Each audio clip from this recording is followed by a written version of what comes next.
This is the story of War Horse, based on a true story. It's Steven Spielberg's most underrated film, earning just $76 million at the box office against a budget of over $200 million. But it's also one of his best films, featuring stunning cinematography, credible visual effects, and an outstanding cast, including Jeremy Irvine, Tom Hiddleston, and Benedict Cumberbatch. The film is set in 1915 during the First World War. At first glance, it may appear to be just another war movie about bravery, courage, and sacrifice. But it's actually something much more profound. War Horse is a powerful anti-war film that exposes the brutality, insanity, and evil of war from a perspective we don't often see. The story follows Joey, a horse who's sold to the British cavalry after being trained by a farmer named Ted. He becomes the mount of a young soldier named Nicholas, who develops a strong bond with him. Together they experience the horrors of war firsthand, including the devastation of battlefields, the brutality of combat, and the psychological toll on those who fight. But what makes War Horse so special? It's not just the incredible story or characters, it's also the way the film portrays the bond between humans and animals, particularly horses. Horses were crucial to the Allied victory in World War I, transporting troops, pulling artillery, and carrying supplies.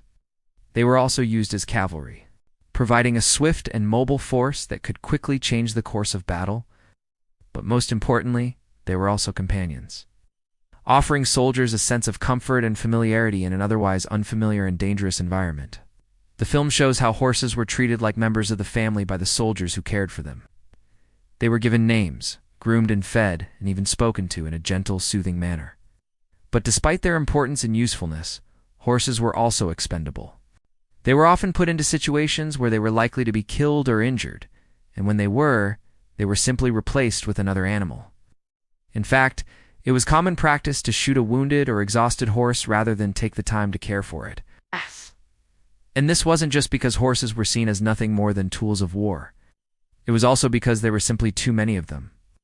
At the start of the war, there were around 1.5 million horses and mules in service, and by the end, that number had more than doubled. This meant that there was a constant influx of new animals, and those who were injured or killed were easily replaced. Of course, this didn't mean that every soldier was indifferent to the suffering of these animals, as many developed deep affection for their mounts and were heartbroken when they were lost. In some cases, soldiers even risked their own lives to save their horses. This was not uncommon, especially among the British cavalry, who were often in close contact with their mounts. Theirs was a relationship forged in the fires of battle, a bond that transcended the usual boundaries between man and beast. As the war dragged on and the casualties mounted, the scale of the tragedy became increasingly apparent. By the end of the conflict, an estimated 8 million horses and mules had been killed or wounded, making them the ultimate victims of the war. War Horse doesn't shy away from showing the harsh realities of war, including the treatment of animals. It depicts the filth, disease, and exhaustion that horses were subjected to, as well as the physical and psychological toll that combat took on them. We see them covered in mud, injured and exhausted, and we feel their pain and suffering as if it were our own. This is made all the more powerful by the film's use of practical effects rather than CGI, which makes the horses appear more realistic and their suffering more tangible. But perhaps the most heartbreaking aspect of the film is the way it shows the bond between soldiers and their horses. We see the close relationship between Nicholas and Joey, the affection and respect they have for each other, and the devastating consequences when they are separated. This is all the more powerful because it is based on real-life experiences. Soldiers who fought in World War I often spoke of their deep affection for their horses and the sadness they felt when they were killed or injured. Many kept mementos such as photographs or letters from their fallen mounts, and some even returned to the battlefields after the war to search for their remains. This is a testament to the powerful connection that can form between humans and animals, and the grief that can be caused by their loss. Nicholas and Joey's story is just one of many. Throughout the film, we meet a cast of characters who are all affected by the war in different ways. There's Captain Nichols, a by-the-book officer who struggles to cope with the realities of combat. Sergeant Flinch, a veteran who's seen his fair share of war and is weary with it. And then there's Topthorn, a farmer who trains Joey before he goes off to war. Each of these characters is well developed and brought to life by the talented cast, making us care about their fates and the choices they make. Warhorse is not just a story about the bond between humans and animals. It's also a story about the bond between humans and other humans. We see acts of kindness and compassion amid the brutality of war, as well as moments of camaraderie and friendship. We also see the darker side of human nature, the greed, selfishness, and callousness that can emerge in times of conflict. These themes are explored in a nuanced and thought-provoking way, leaving us with a lot to think about long after the film is over. One of the things that makes Warhorse so powerful is its ability to evoke a wide range of emotions.